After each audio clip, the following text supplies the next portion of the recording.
Le trafic de drogue dépasse l'imaginable. Depuis 10 ans, les cartels mexicains agissent comme gestionnaires, coordonnant réseaux et ventes clandestines à l'échelle continentale. Leurs mains invisibles orchestrent flux, routes et décisions loin des projecteurs. Le jeu ne débute plus au Mexique mais en Amérique du Sud. Larges champs de Colombie, jungle du Pérou et de la Bolivie produisent la coca, culture précieuse comme l'or. Ces trésors sont convoyés par voie secrète vers les plaques tournantes régionales. Équateur et Venezuela servent de points stratégiques. Là, cargaisons sont rassemblées puis expédiées par avion vers Honduras, Nicaragua, Guatemala, Salvador et Mexique. De là, la drogue prend route terrestre et maritime vers les États-Unis, consommateur principal. La coordination sophistiquée du trafic a valu près de 33 milliards de dollars au cartel mexicain en 2018. Depuis, ce chiffre n'a fait que croître. Face à ces montagnes d'argent, les organisations ont étendu leurs activités au blanchiment à l'échelle mondiale.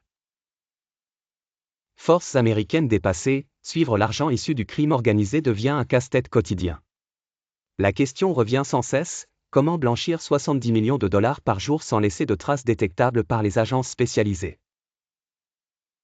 La DEA possède moyens technologiques et humains immenses, un maillage international. Pourtant, ces ressources peinent face à des réseaux qui ne dépendent plus d'un seul chef. Capter la trace d'un flux dispersé équivaut à chercher une aiguille dans une botte de foin. Aujourd'hui, la capture d'un baron ne suffit plus. En 2016, la détention d'El Chapo a semblé annoncer la chute du cartel de Sinaloa. 8 ans plus tard, la réalité prouve le contraire, la structure interne a survécu et ses bénéfices ont même augmenté. Le cartel fonctionne comme une machine, vente, distribution, blanchiment, chaque rouage continue de tourner. Les arrestations isolées n'interrompent pas l'écosystème, la criminalité organisée s'est professionnalisée et se perpétue malgré les coups policiers. Selon Science, le crime organisé est le 5e employeur du Mexique, attirant plus de 175 000 personnes.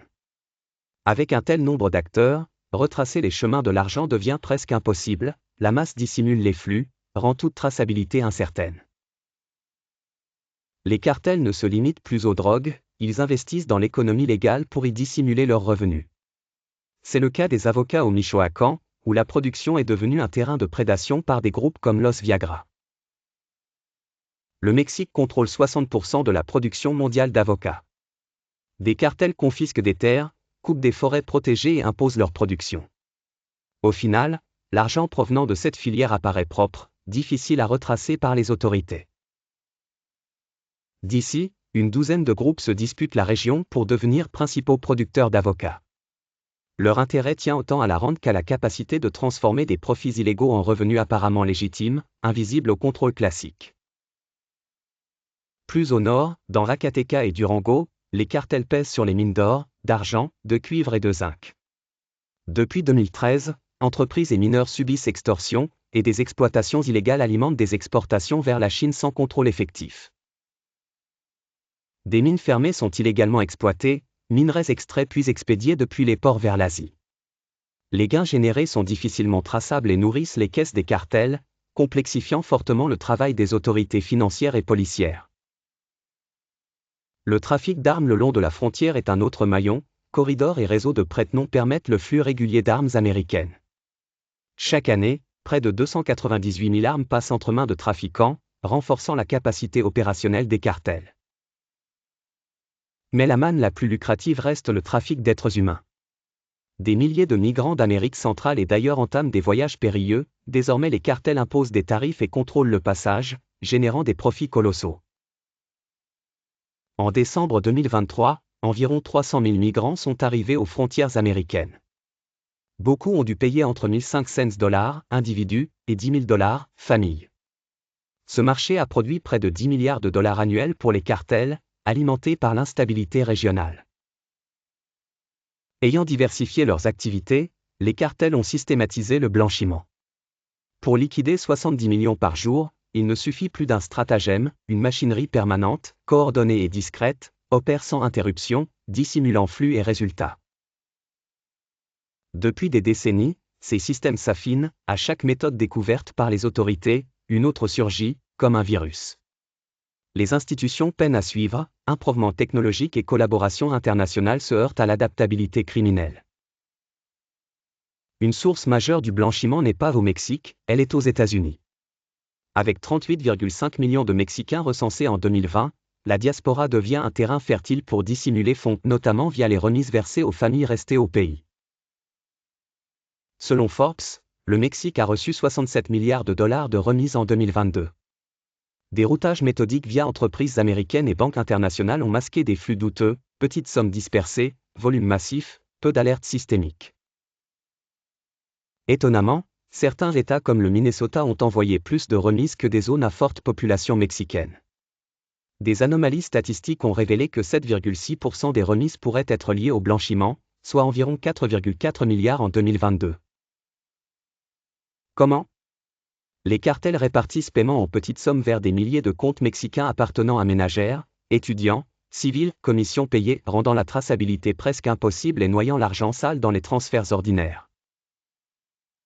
Autre méthode favorite, les crypto-monnaies. Le rapport de l'ONU estime qu'environ 25 milliards de dollars sont blanchis annuellement via la blockchain. Les cartels déposent d'abord de petites sommes, achètent du bitcoin par tranche et dispersent les actifs numériques. Le schéma, dépôt modeste sur compte civil, achat de crypto toujours sous les seuils d'alerte, moins de 7 500 $, envoi vers des adresses blockchain où les fonds se fondent dans l'anonymat technologique. Les mesures prises n'ont pas suffi à enrayer le phénomène. Face à ces pressions, les cartels ont trouvé une planche de salut, des réseaux de blanchiment chinois. Là-bas, investiguer l'origine des fonds est un labyrinthe, entreprises petites ou moyennes servent d'écran, parfois via propriétaires en difficulté.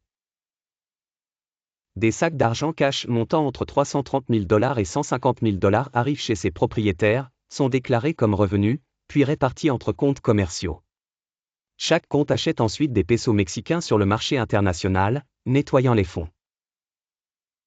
Ce mécanisme rend les pistes pratiquement invisibles. Une fois convertis, les fonds réintègrent le circuit bancaire mondial et peuvent être utilisés dans les banques américaines ou ailleurs sans alerter les autorités. Le Trésor américain enquête, mais bute sur des murs. Les voies menant au cœur de ce labyrinthe se rétrécissent pour les enquêteurs. Quand ils parviennent à traverser une chaîne, une autre se referme, la complexité et la précision des opérations rendent la détection très difficile, presque infranchissable. Résultat, le crime organisé est devenu une machine financière.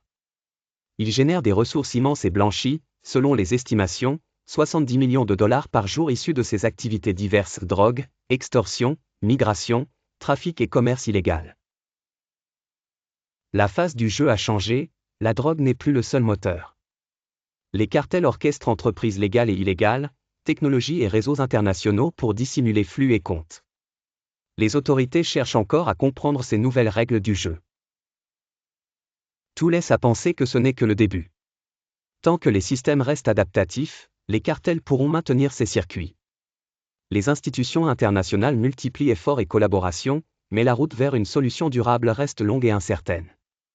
Likez et abonnez-vous.